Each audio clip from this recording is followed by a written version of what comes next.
Anyway, let's do this. Good day, and welcome to My Bad Poetry. And I'm Dave. No, dang it, Dave. You have no idea how long I've been sitting on that.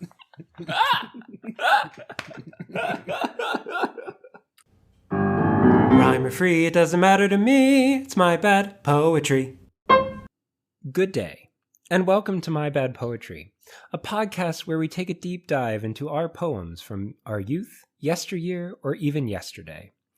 Always asking the question, why in the world did I write this? I'm Aaron. And I'm Dave.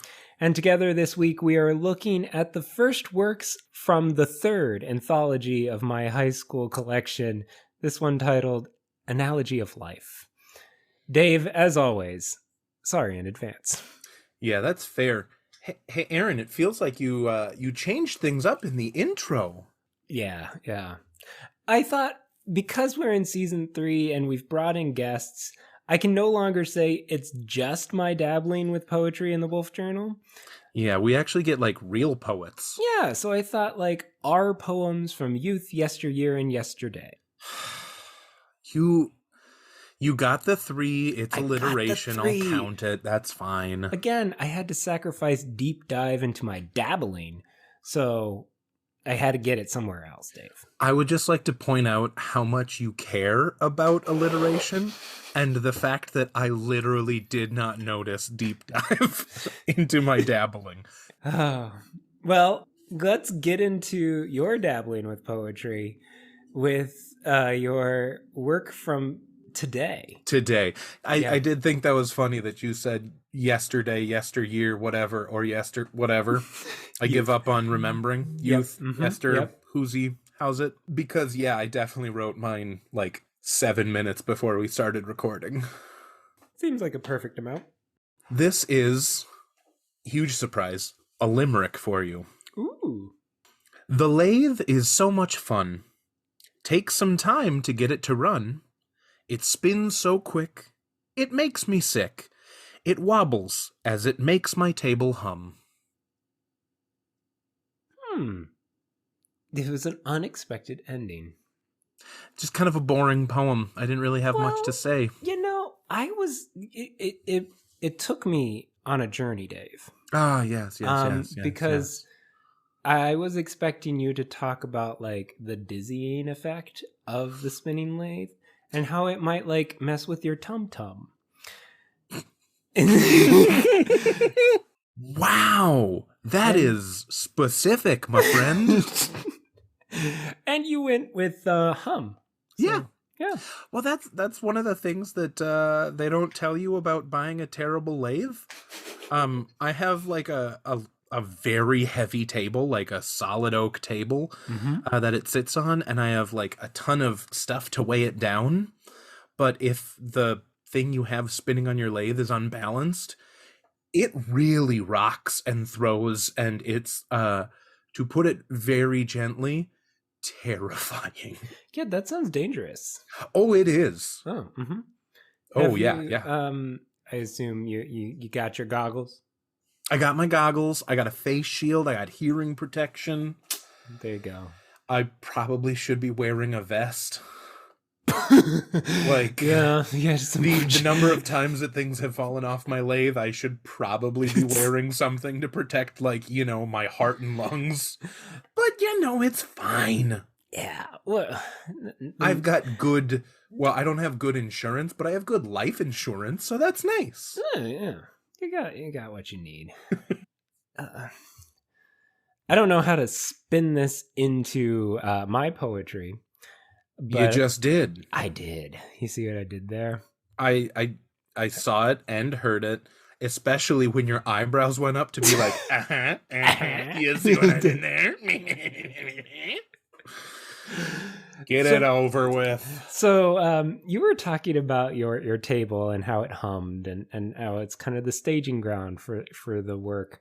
What I'm bringing to us today is a tableau of work, the table setting to Analogy of Life. And why I say that is because these works come at the beginning of the typed anthology, without titles. So they're Okay. just kind of, again, table settings to the poetry that follows.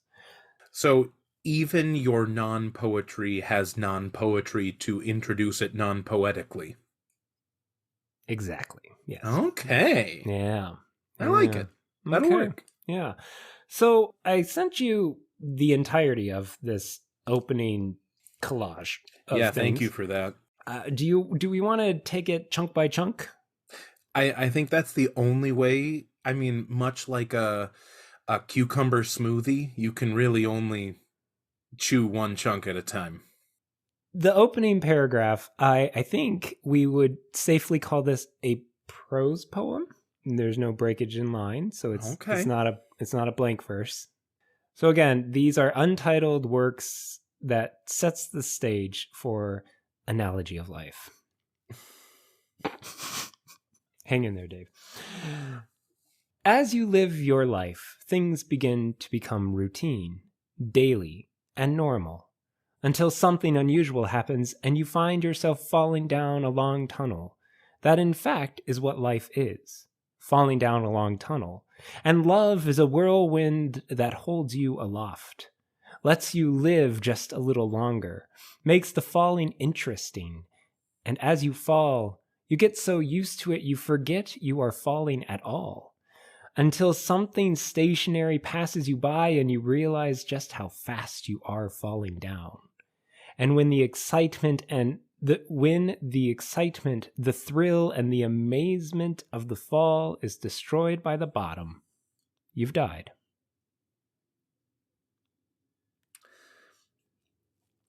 No. No? No. Oh. Incorrect. Moving on. I want to lift up a couple of grammatical things. Oh. What do you call an ellipsis that doesn't have 3 dots? Yeah, so we found my pentalips, or what did I call it? A pentalips? No, remember from oh yeah, Thoughts of a Boy ... Yeah. and other stories. You absolute goon. So apparently I just experimented, because this is just a dual lips. You understand that doesn't work because epi doesn't mean 3? I know, Dave, but I want to make it work. How about a paralips? Eh? A pair of lips.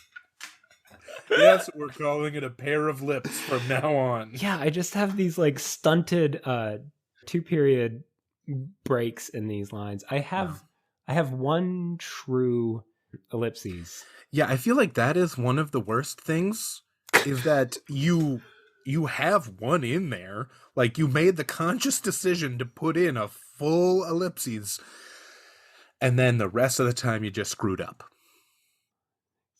Are you counting to see if it was a multiple of 3?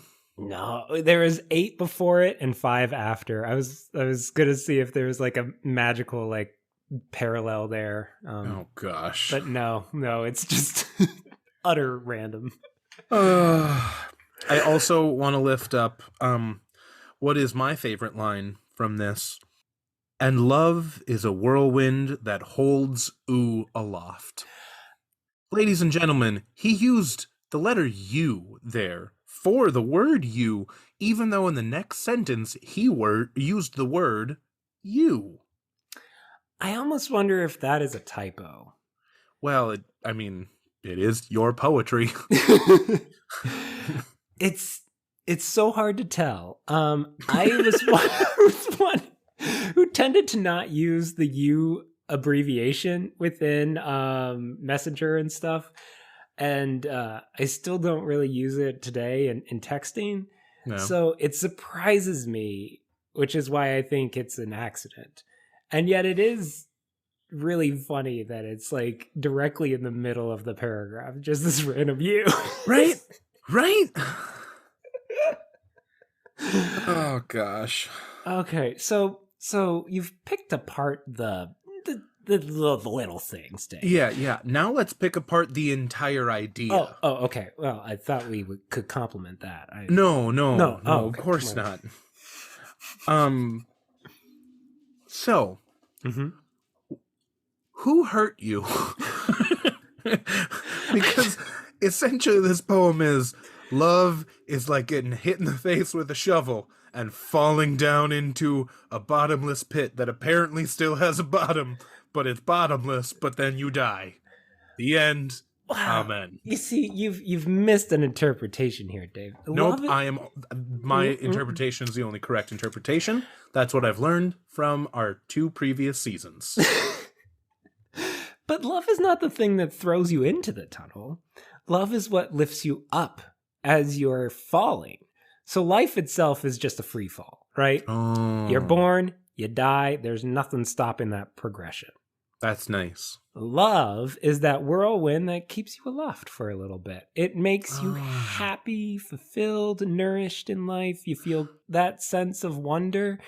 And then when it all falls apart, you're dead. So love is entirely finite? Is that what I'm getting from you?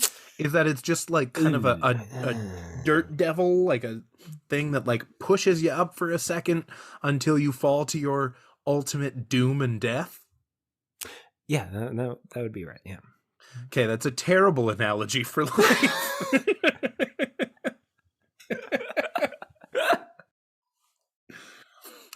I also like I like how you're trying to put a positive spin on a whirlwind. Hey, like a whirlwind of emotions is not necessarily a bad thing. I like how you have to put not necessarily in there because it definitely can be. Okay, so clearly I felt a little spurned when I wrote this. No. Yeah, I totally get that. Yeah. Yeah.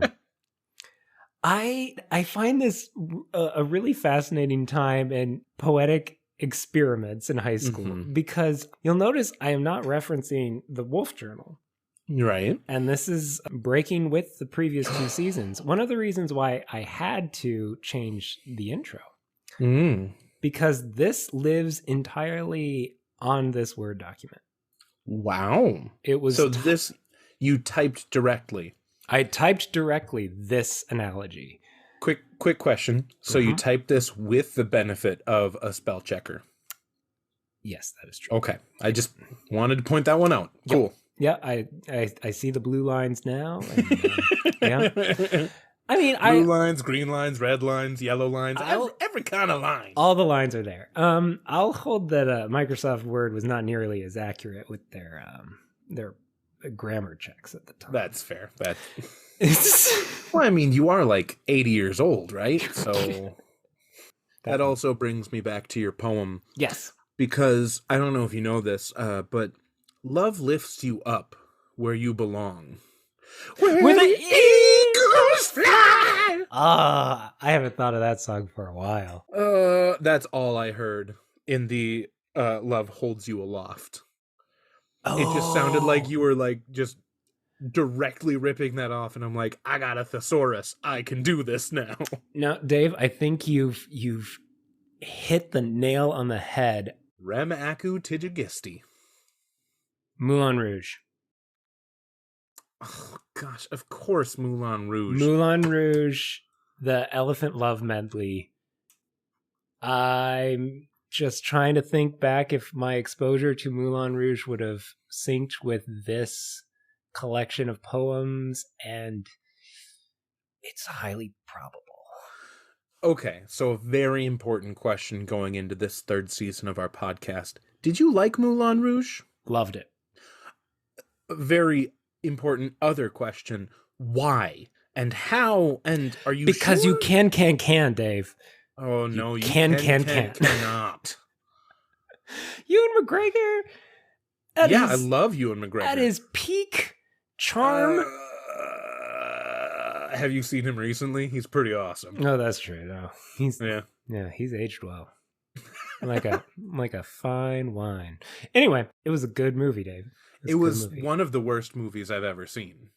So we don't quite agree with my analogy of life. I'm hearing.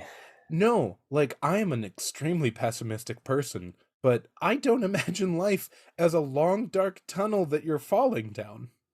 So this is a taste of what this collection of poems are. I would like to return it to the chef. It is underdone and somehow burnt. And we're gonna get through these last like little chunks of aphoristic statements, and then I'm gonna tell you my theory on what is happening here. Okay. Okay. Because I desperately need something that will make this cohesive, because yikes. Yes. It'll all make sense. It rhymes like poetry. To quote the fabulous auteur George Lucas. I thought you were going to go back to Baz Luhrmann. Okay, the next one is always shoot for the stars, because even if you fail, you might have at least made it past the clouds.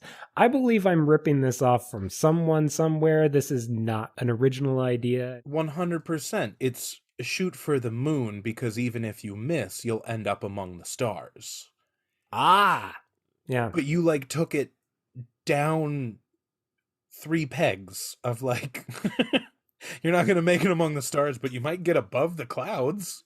Hey, I'm just being more accurate, Dave. You might end up in the ozone layer and die. Yeah. I mean, I think it's a running theme here. You're falling for only so long. At least get past the clouds. So this is how we get to that long, dark tunnel. Yeah. You're falling up. That was also a Christian punk rock band I listened to in high school. Yeah. I won their CD in a radio call-in contest. Of course you did. Falling Up, people. Look them up. Okay, the next one, because that's not worth any more words. Live while you are living. No, we're done. Leave it there. That is a definition defining itself with the word to define.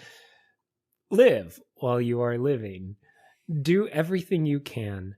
Break the laws of society. Break the laws of night and day, because in the end, death always gets a say. Why is it that you finally rhymed? I rhymed once. But it's in this. I don't know. It's also really funny because, like, the first thing that we went through, I'm not going to call it a poem, the first thing that we read is so nihilistic or nihilistic, or however you want to pronounce it. And then this one is live while you're living, which is the most live, laugh, love thing I've ever heard. But remember, in the end, you die. So it's the same kind of trajectory of ideas here. Like, stay aloft in love and live while you're living, Dave, because death comes for us all. Memento mori. I'm wishing death was coming sooner because of this poem. This actually was from the Wolf Journal. What? I'm gonna get into that theory. Okay. And then the last thing, this is kind of the subtitle or the foreword. The foreword. Author's note. Author's note, something to that effect, in that it is the break from the tableau that we have just experienced. Those 3 things. I agree. It is quite low on my tab. I really tried. I sat there for a second going, there's something here. And then, nope. And you didn't find it. Wrongo. So I had the title Analogy of Life. I had these 3 things. And now I have this, which is underlined and italicized. Dave, do you want to do the honors? Oh, yes.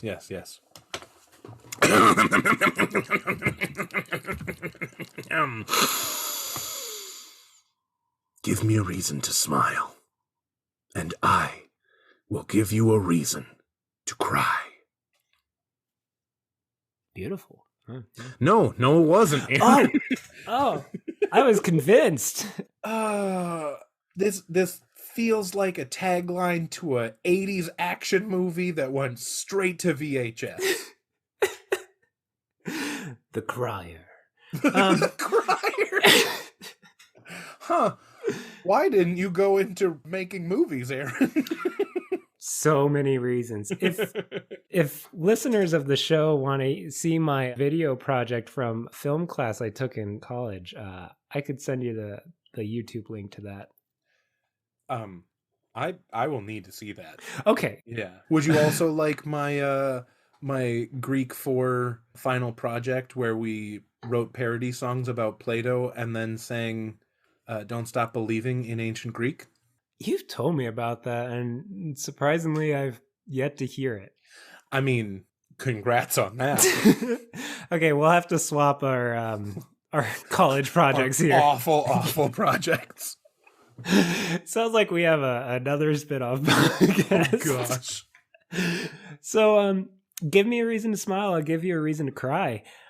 Again, I think this sets the tone for the works that we have to dive into here in season 3. So here's my theory, though, Dave. Because if you look at the timeline of events, I started writing the poetry in 2004. Okay. We experienced truth together in our first episode. And then we quickly had Life and I. And if you remember, life was full of ups and downs until the whole world is a down and you're waiting for an up, or whatever nonsense I wrote. I think at this point, I am now typing the first two. So you're like going back through and reevaluating and... So I have encountered my poetry on life at this point, and I am revisiting the theme with Analogy of Life. So you're revisiting your old poetry, by which I mean poetry you wrote 2 years ago? 2 years ago? Yeah. I'm just going to say it one more time. You know that you can edit, right? Well, but... Like, rather than writing on your writing, you could edit your writing. But then how else would we get Silence 2 and Silence 3? That's not happening, is it? Oh, it is. No, oh, gosh. They're not the next couple, but they're coming, Dave. We are clearly experiencing a renaissance. That's maybe the best light I can put this. I would just like to point out that renaissance means rebirth. And I feel like I'm still waiting for the poetry to be born. So like rebirth might not be it. Preamble? Reamble? Ambling towards something? I don't know. Ambling towards oblivion, Dave. There you go. We're falling to death here. Falling to death. Gosh, the joy that you bring to life, Aaron.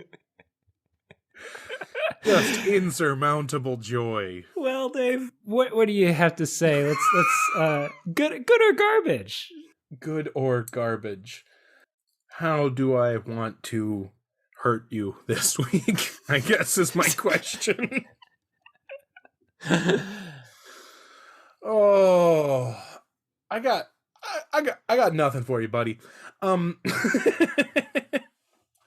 I would say that this work that you put into it, the effort and the drive that you really lived up to in this, I think it's a good foretaste of what we're gonna see, which is why I'm praying for the whirlwind to slow down.